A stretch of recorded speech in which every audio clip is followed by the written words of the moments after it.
And a good day to you, Explore Nation. John Lynskey here, Season 4, Episode 15 of Looking Back with Lynskey. And speaking of 15, from the great class of 2015, state champion in baseball, all-day shortstop, went to the University of Maine, has been at Columbus as a teacher and a coach for about 4 years now. A very important young cog in the machine of CCHS. It's my pleasure to welcome the one and only Danny Casals to the show. Dan, thanks for being here, buddy. I appreciate it, brother. Thank you, John. You know, Dan, we try to diversify on the show here, and I think it's important, and we're making a real focus on this, to include the younger guys. So while it's looking back, in a way, we also look ahead, because for every Carter Burris or Steve O'Brien, there has to be a Danny Casals and Andres Fernandez or whoever the case may be. And so, you know, you're our third baseball guy we've had on, but I want to make it clear to our audience, you're much more than a baseball coach. You're an outstanding English teacher, and we will get into that. So again, welcome, my brother. I appreciate it, brother. So here we go, Dan. Everybody's path to Columbus is a little bit different, as is yours. You came in a little bit late from Southwest, and a rival of ours in baseball, no doubt about it. But you had a legit reason for being at Southwest for a couple of years. So why don't you tell us how all that unfolded? Yeah. So going into my freshman year, my ninth grade year at Southwest, I've always had this kind of dream to play with my brother, who's 2 years older than I am. So he was an 11th grader at the time as I was becoming a ninth grader. So I found it important to go play with him at Southwest. So originally Southwest wasn't like the one option, the only option I'm going to school at. I was interested in going other places, but the fact that my brother was at Southwest made it important for me and kind of solved made that decision for me to go play with him at Southwest. So I spent 2 years playing with him. I was lucky enough to play on the varsity for 2 years with him. And then once he graduated, I had aspirations to go play at the pinnacle of high school baseball, which is Columbus. So when I had a conversation with my parents and they asked me, is there anywhere you want to go? There was only one place to go, because at that time, as a youth baseball player, you knew that Columbus was the place you wanted to play at if you wanted to compete at the highest level. So once my brother had graduated, I had expressed to my parents that this is a move that I want to make. And at first, it's funny, my dad was a little held back because really, yeah, my family, I come from a family of realists. And I've always been honest with myself. My dad didn't think I could play here. And he said, "Are you sure you want to do this? Are you sure that this is a step that you want to take?" And I said, yes. If I want to be the best baseball player, if I want to be a top shortstop here in Miami-Dade, I got to be able to play there. That's where you prove yourself. And at that point, he said, "Okay, I'm behind you, and let's go." Okay. I mean, I had a chance to play with one of my brothers a little bit. What did you enjoy the opportunity to play with your brother? Because not everybody gets that chance. Yeah, absolutely. I was a freshman hanging out daily with juniors and seniors because my brother's obviously older than I am. He's been in the school for 2 years, or sorry, going on his third year at that time. So I had all the ins and outs. I got to hang out with the older guys, which is what I do now. If you see my friends, it's a bunch of group of 50-year-olds, and that's what I enjoy doing. But yeah, it was definitely an impactful moment in my life, and one that I would cherish forever, and hopefully one that I can provide for my kids one day. That'd be cool. So, yeah. Columbus, you knew it was a baseball powerhouse, and you know, Webb's reputation speaks for itself, the program's reputation. Aside from that, though, what was it like as a student going from Southwest, you know, down 16 streets to Columbus. It might only be 16 streets, but it's a whole different place. Talk about the adjustment, Danny. It was definitely an adjustment that I had to make, both on the field and in the classroom. The demand was rigorous academically. So in that point, that was a little eye opener. But most importantly, on the field, the demand was a lot more. And it was, I got to say, I was thrown into the fire my junior year here at Columbus. And things didn't really go my way right away. Actually, I transferred in. Obviously, school starts in August. In October, I dislocate my shoulder, have to get surgery on Halloween Day. So pretty much the first 6 months of my career at Columbus, I'm rehabbing, not playing baseball. That makes sense. And that even made it more difficult for me because I had all these aspirations to come to Columbus, become the starting shortstop, battle it out, and create a name for yourself. And then for the first 6 months, I'm down in the dumps with a sling on my arm. And that really was difficult. Now, luckily, to the support that I had here, to the support I had with Coach Webb, even the fact that we had a athletic training facility, which is incredible. That in Southwest, it was we went from a room with a couple ice machines to the what we have here and what it's evolved into. Sure. But definitely, due to the support that I had here at Columbus, I was able to get through it because it was definitely difficult. My first 6 months were difficult, and even my first year of playing baseball here. I got surgery on October 31st, which is Halloween Day. Our first game was like February 14th. So that gave me 3 months, three and some change to rehab from a shoulder surgery, which is not enough time. No, shoulder surgery is not easy. No doubt. It's not enough time. So, but you know, this is interesting. It's a good story because February 14th, I think, was our first regular season game. We're playing Belen at UM. And I remember telling Dr. Joe Fernandez, you got to get me ready for this day because I came to Columbus and I want to play that day. And unfortunately, it was just too much of a time crunch. And I actually sat out that game and I watched it from the bench. And I never forgot that. But I was able to come back the 2 weeks after and play out that year. Thank God for Dr. Joe. He's put a lot of us back together. Yes. The best. The best. He has 2 of my surgeries. Yeah, I helped him build his house in Pinecrest. So, you know, a lot of investments in Columbus, guys. When did you start to feel at home, Dan? How long did it take? That's an interesting way. I don't think I felt at home till my second year, to my senior year. Like you said, that first year was a transition year. I had that injury. I had the surgery. Played that year. Played the worst probably baseball I've ever played in my life. I think I still to this day own the Columbus record for most errors at shortstop, which is kind of amazing because now I coach shortstops. I coach infielders, which is remarkable. We'll talk about that. You're telling them what not to do.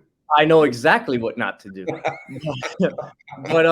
but that first year was a year of adjustments, and I had some good teammates.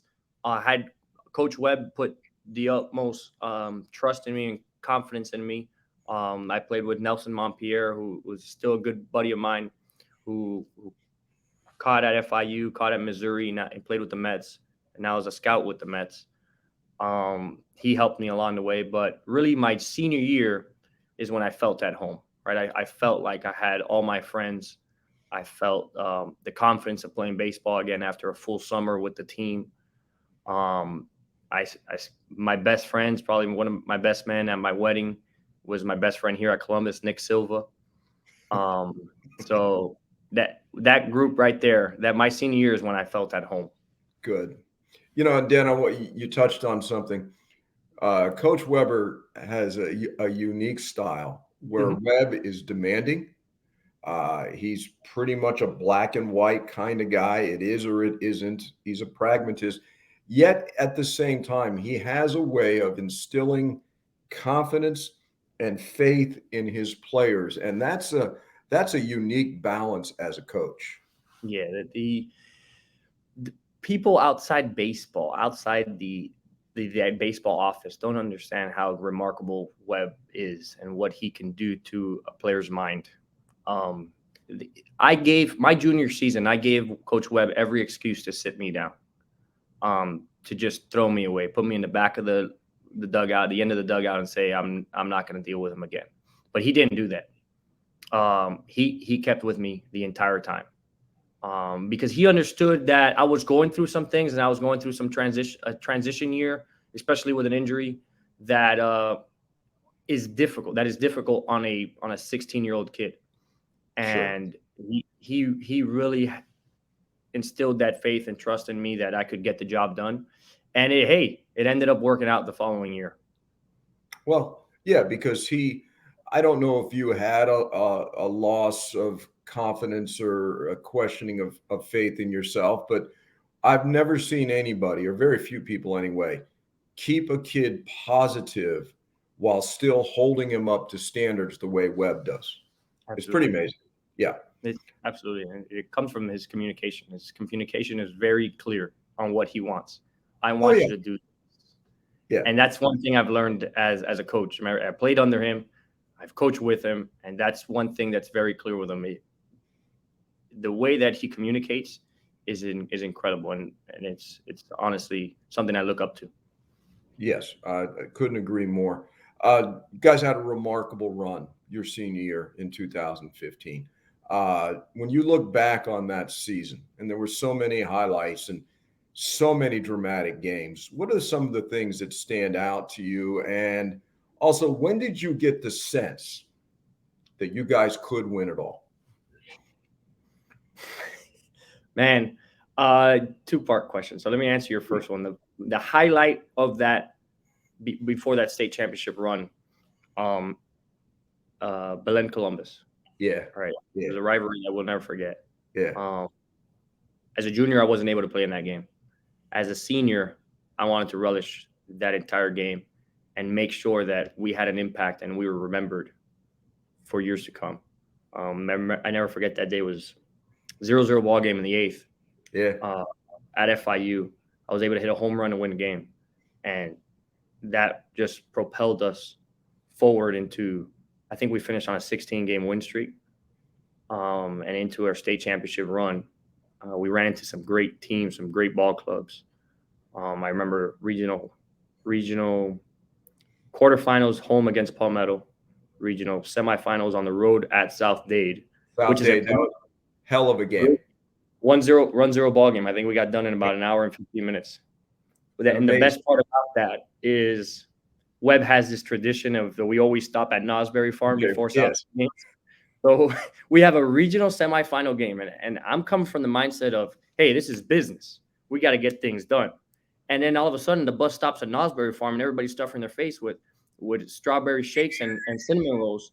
And I'm thinking, what's going on here? And I said, okay, I'll eat the strawberry and cinnamon rolls too. Next thing you know, we win a 1-0 ball game. I'll never forget that Chris Coypel, I think, Matt Marini threw a gem. 1-0 ball game. So that was fun. And we got, on the way back, our bus was egged by South Dade fans. I never forget that. Man, that was incredible. A little jealousy there. And then, to win the title, everybody has a different feeling about it. Everybody has their own story. But for you to feel, I guess the word would be redemption or validation that your move was correct, and you went through that doubt and that pain. And I agree with you. That home run against Belen, I was sitting with Mr. McKeon. It just seemed to be a catalyst for what was going to come down the road. What do you remember about the end of the championship game? State championship game. Yes, state championship game. Yes. The end. Uh, yeah, this is kind of funny. What you've been at many baseball games and you see Webb's very stoic, keeps his Yes. emotions down. He's very serious. There was a point in the game where we got bases loaded. We have one of our hitters coming up. It's a ground ball down the line. Ends up being an inside the park home run. All right, at that point, Yes. we're up like 8-0, 8-1. I think 8-1 at the time. And Webb runs down the line and gives a fist pump like this. Let's go. And I'm looking and I'm like, who is that guy? Yeah. Because What just happened? what's going on here? Because in your mind, you see Webb and it's like, that's not how he usually acts. But at that point, I think he knew we got a good chance to win this. And he wanted this one. Yes. He wanted it for him. But that's one of the lasting memories that I have of that game. And I'll never forget that game. Another image that I have in my mind was, I don't know if you remember the game before, the semifinal game. I think we're playing the number 2 team in the country at that time, who had a pitcher who was drafted in the first round. He signed for. Oh yeah. What was that kid's? I can't remember his name now. Austin. Yeah. Something. I never forget that day because he was a big time draft prospect. So all the South Florida scouts went up to that game, and we're sitting in a lightning delay. Yes.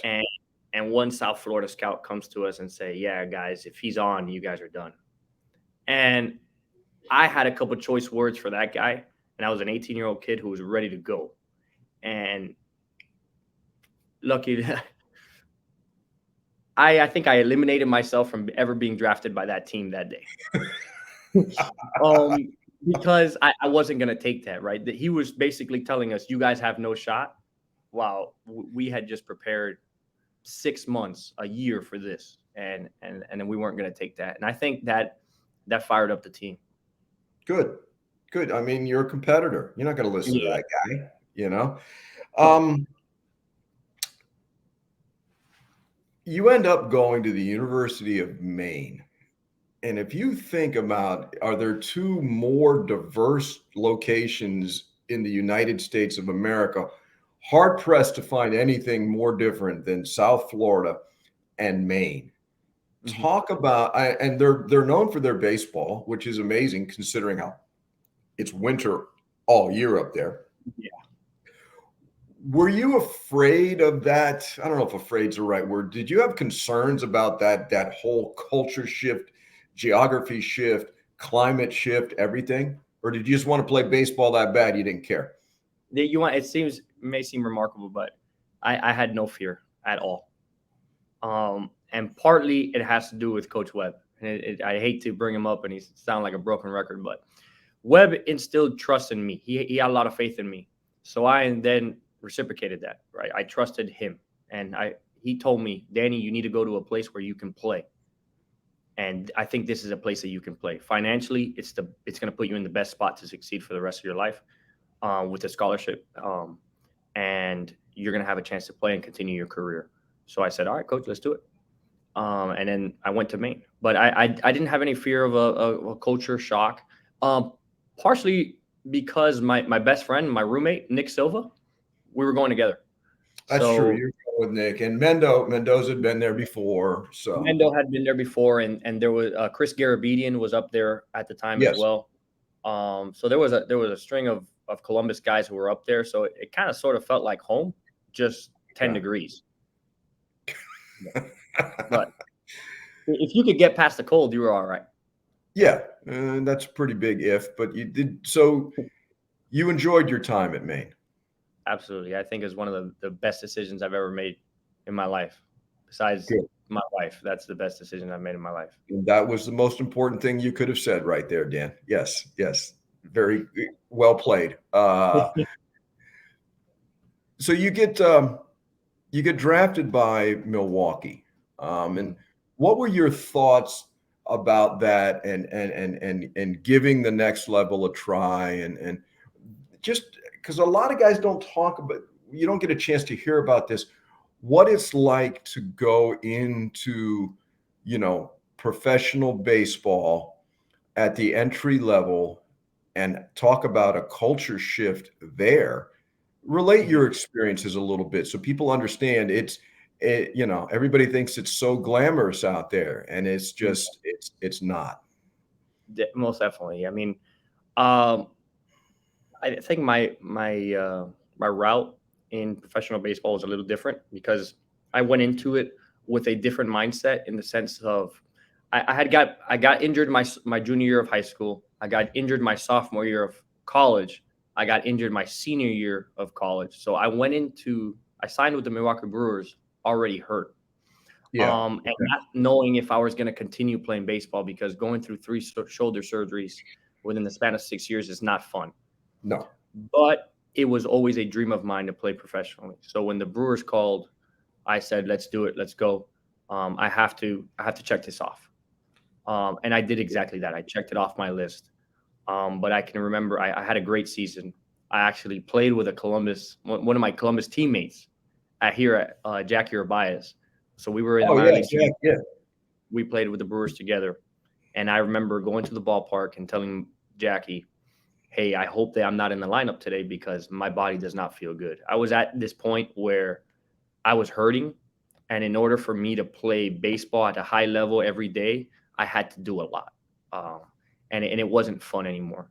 But the minor league experience is unique. And like I mentioned previously, I'm a realist.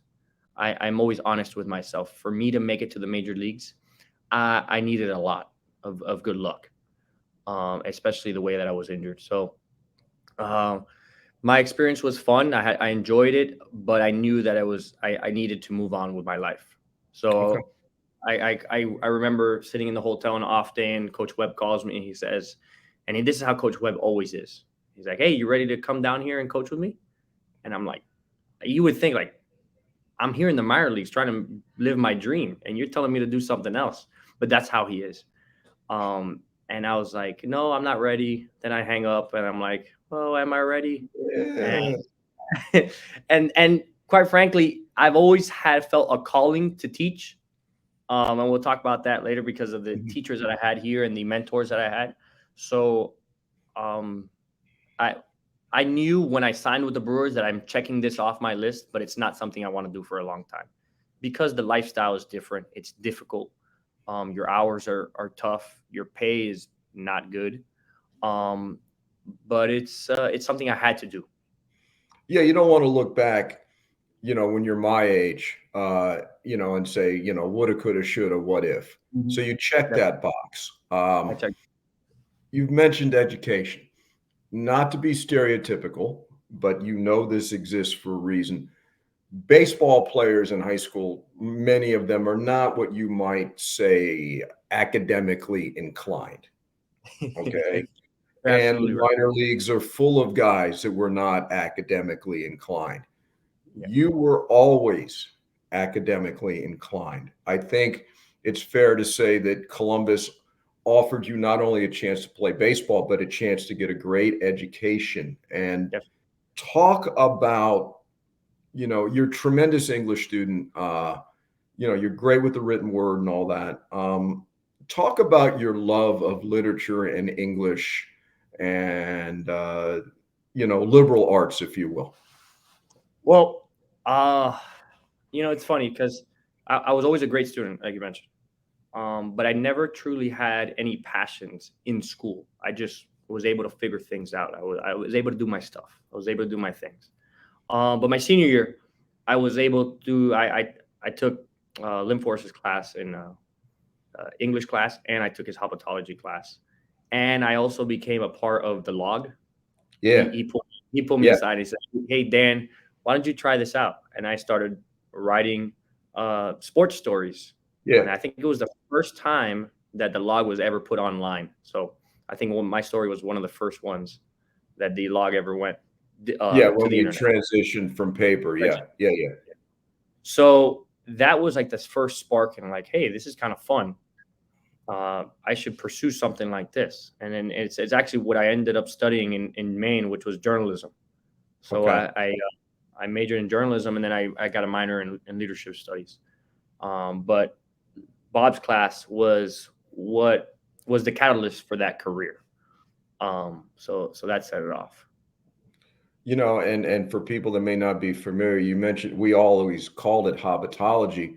The class was totally based on Tolkien's Lord of the Rings series, um, which was a tremendous elective, and only at Columbus could you probably get away with creating a class like that. And I think it's wonderfully full circle that now that Mr. Linfors is going on to be dean, you're going to resurrect the habitology course. How do you feel about that? I I passed some batons down, so now Bob's doing it with you. How's that make you feel? I'm so excited about it. And it's like as you mentioned, it's a full circle event. Um, Habitology, or imaginative literature, as it's called.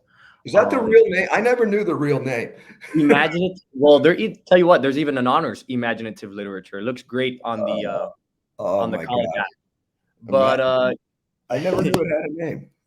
I, I I never forget as a senior, um, in subject selection, come subject selection time.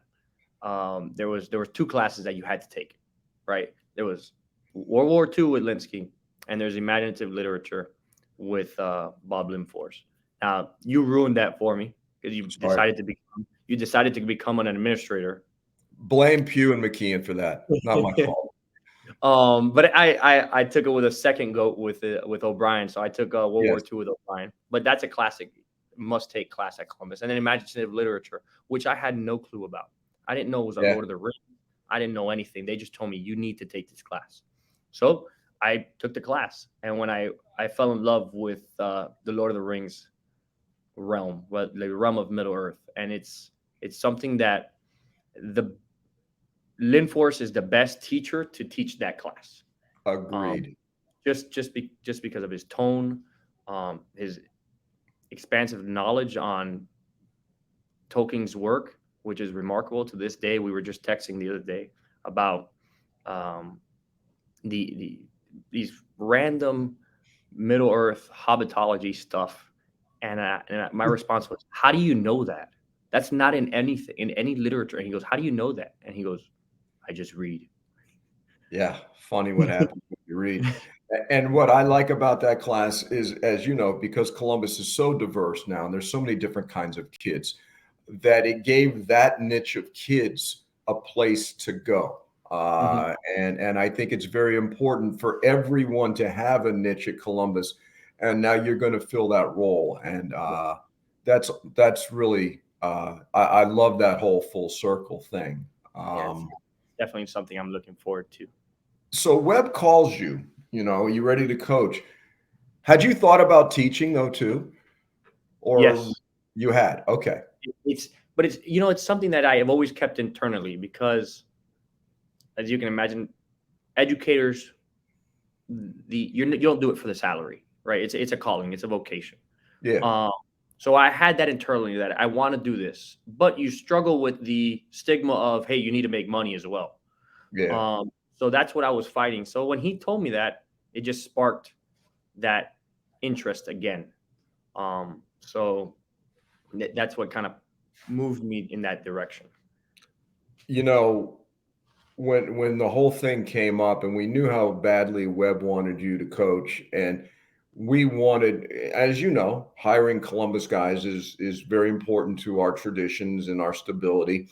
uh, we were willing to almost have you teach Spanish just to get you in, but it all worked out. And how were your first couple years in the classroom? Because you know it doesn't come overnight.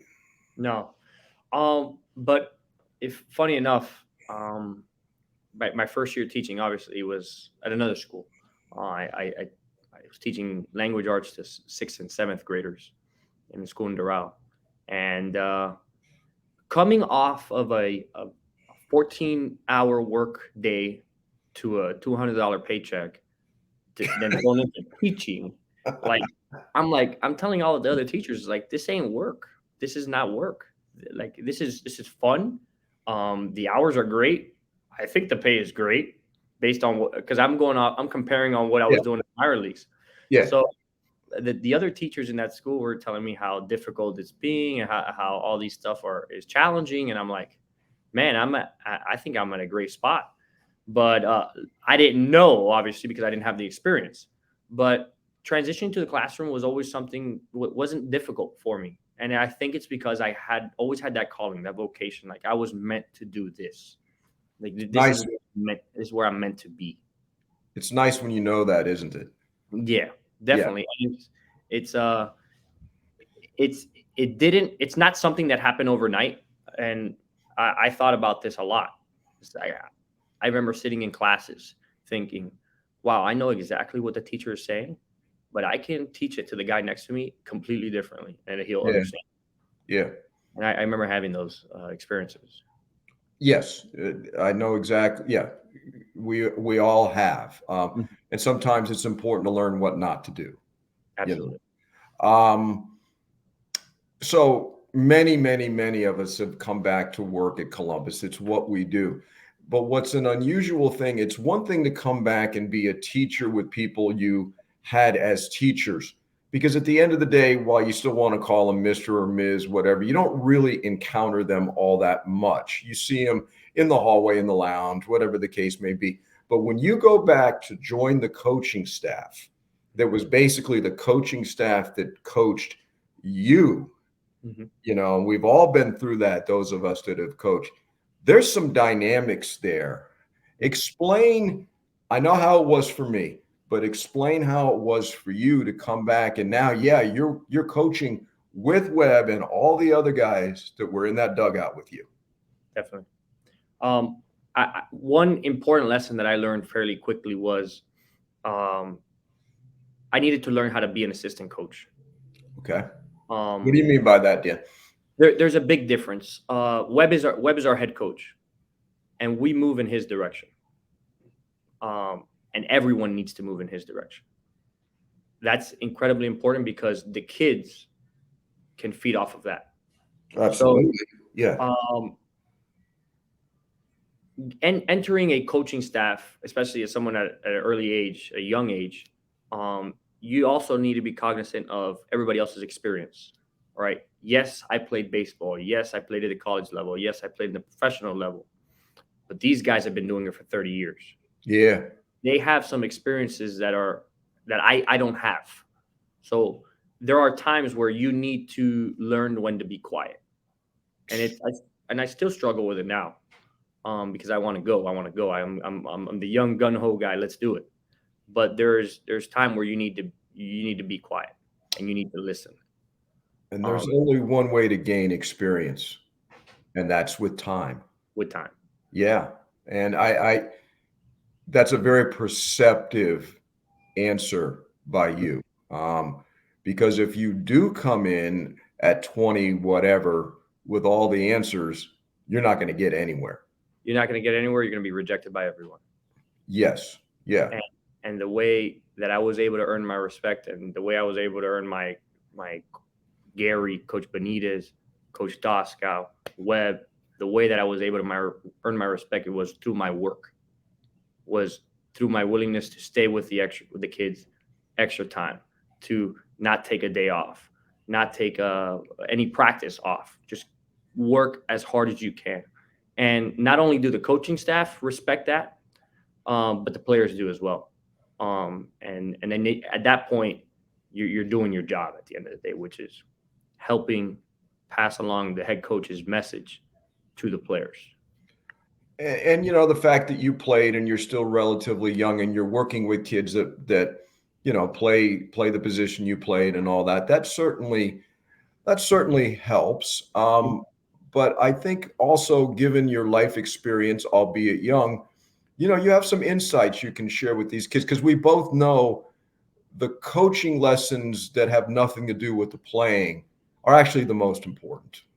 Absolutely, absolutely. I mean, I remember one of my first year here. My first year here, we had a shortstop, Ariel Garcia. I don't know if you remember him. Yeah. Playing at the University of Miami. Great, phenomenal shortstop. Yes. Someone who struggled with the outside pressures, and I told him I know exactly what that means. Right, I own the most errors as a shortstop here. you're not going to get yelled at by me for making an error. Okay. Now, at that point, you need to relax because we have confidence in you. So that was a message that I was able to instill in him. And it was something that indirectly I learned from Coach Webb. There you go. There you go. And I think those traditions are incredibly important. So, looking ahead, Dan, you called it a little while ago. What you're doing, it's a calling. It's not so many young people, they'll go through 10, 12, 15 jobs in their lifetime.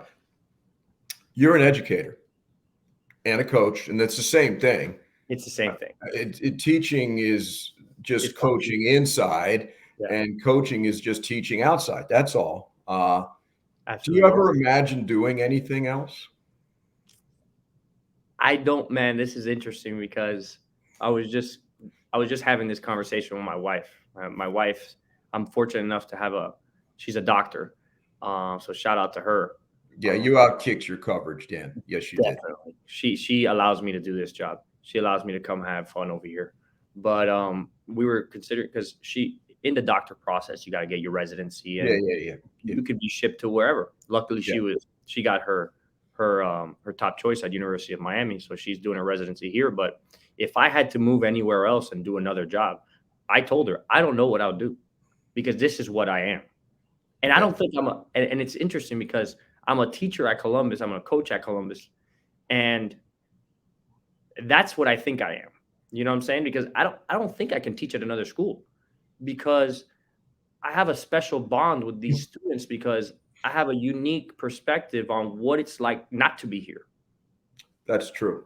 So I have a unique perspective of what public school system is. I grew up in the public school system, and then I understand what Columbus can do for you, whether it be the alumni, the network, the school itself, the teachers, the mentors, the coaches, all those things. So it's like Columbus is where I need to be, and my wife laughs at me because she doesn't understand, like, why are you so obsessed with your high school? And I'm like, because that is me. That's who I am. I mean, I don't know why that is, but that's who I am. I mean, eventually she'll come around. The wives just have to accept it, because it can't be explained. It can only be experienced. That's what I try to tell her. You just don't understand it, but you could rest for sure. My kids are coming here.